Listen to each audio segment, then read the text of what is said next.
chers internautes, c'est Clarisse Bibinda, la Queen Mada, veut dire la femme en barbe. C'est qui Clarisse Bibinda? Ah, babi, moi, une minute de silence. Clarisse Bibinda, je sais que babi Clarisse Bibinda sera nan. Babi Clarisse Bibinda a inauguré na 3W congovibration.com. Babi site moko parce que boss nanga mo aza gaillard. Babi site moko ba gaillard. Na ibi nanga komba gaillard non. Babi site moko eza site moko Congo vibration. Biso to vibraka. Botara monde non vibrer. Babi la queen non vibrer. Na ko inaugurer babi boss nanga moko ye moko balobi kombo na Rams ya gaillard. Aza gaillard ala tara bien. Babi vrai Joe Boga.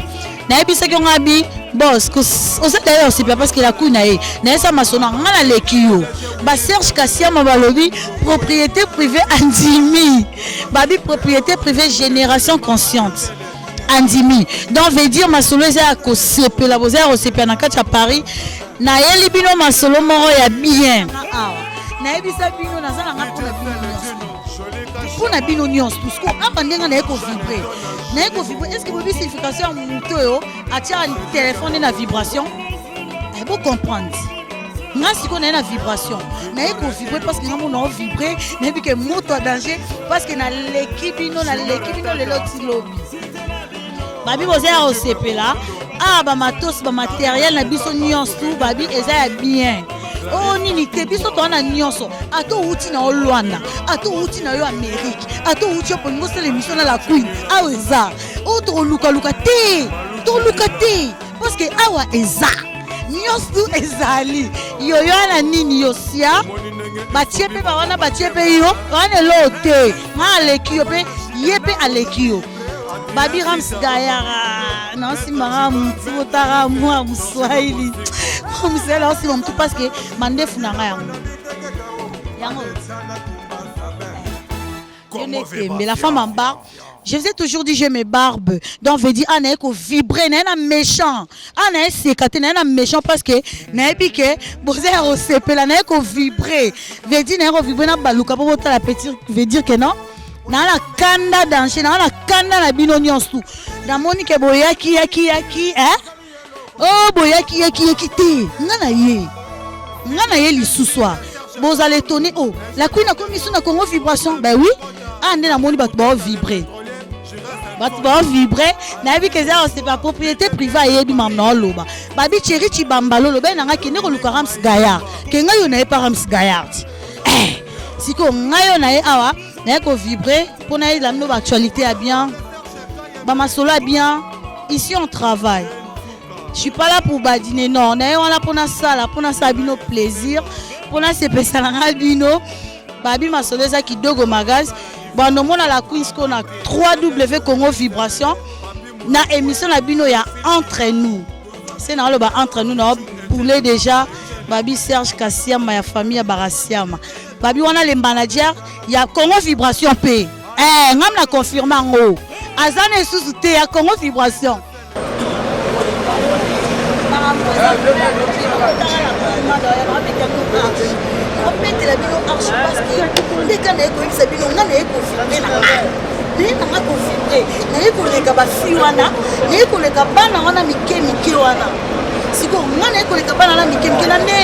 Parce qu'il y a la vibration, on va dire ma soeur, d'ailleurs on a un problème, boss n'a pas on lui a un problème dans la zone parce qu'il a dit que non, elle paraît son ningana. Et ningani déjà. Elle dit que moi ça me poussait à y aller. Paris et ningani. Dans la gare du Nord, dans la gare du Nord, c'est que la Queen est dans la gare du Nord parce que ah ouais, exactement vibration. La sonorité. Ma vie la Queen a tiré la vibreur. C'est qu'on a masque qu'on est dans site il y a Gaillard. Il y a mon boss à Gaillard. Comment vibration. Oui, bien ni comment vibration. Yo y a la maman va sonner ici et il a une vibration. Ce une vibration veut dire ça. De ce il y a une maman va vibration. On a vibrer na vibrer na balobi. Fiston dit on va noter la babi ma copine on est là ça peut noter la awa. Vous avez un CP là. N'a vu que vous avez déjà un CP là. Eh ngahé. Ma c'est là na je sais pas si a dit maman ils ont vibré. Babi a tout vibré. non vibré dans l'équipe nyonso na nenga mokete lelo tilo masolo kaka nde lesi bino Congo vibration eza nango namoni te bon vibré déjà bon nga akoti na nga re vibré na place vous avez aussi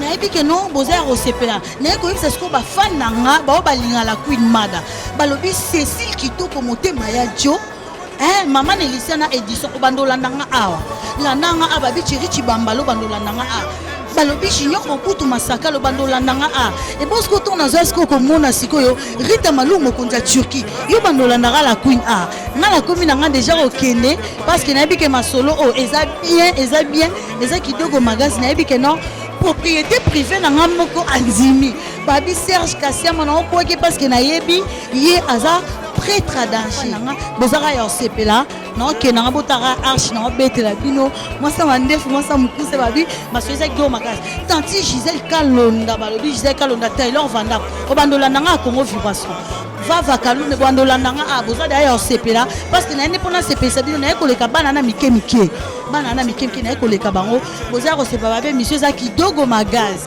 la kuna balobi toza na producteur na biso moko ya boga balobi Blaise Ebele producteur na biso Blaise Ebele la Queen yot babia solaka na bureau oyebika na minute oseka na tika coup de fil pas 1000 euros carburé bini babi wa producteur les meilleurs producteurs na kati ya Paris producteur na biso moko azosa la Queen poisala botanga mutu apesa 1000 euros tira carburant je te fais des gros bisous producteur na nga moko kotoza zalaka papa wumela makasi na ekoloba siko na site na biso oza pour sa baptême pour sa mariage anniversaire ba matanga ba veille de prière biso nde toza boy to na nyonso bino moko boni logo na biso yango balobi www.congovibration.com yango la Queen a triqué na été bomoni yango tosala ba pub nyonso ba fête nyonso karaza na kuna biso mona numéro ya boss na nde ezanase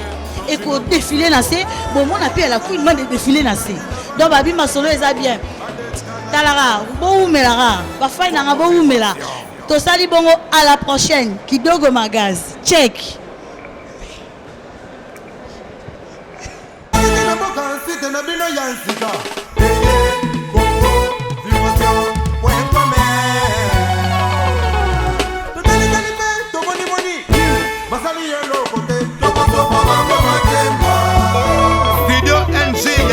Kabangu, ingénieur de son, Wassam Diakota, Tati Mouteta le pétrolier, Jira Samsona, Anti Mochoua, DJ Miel de Paris,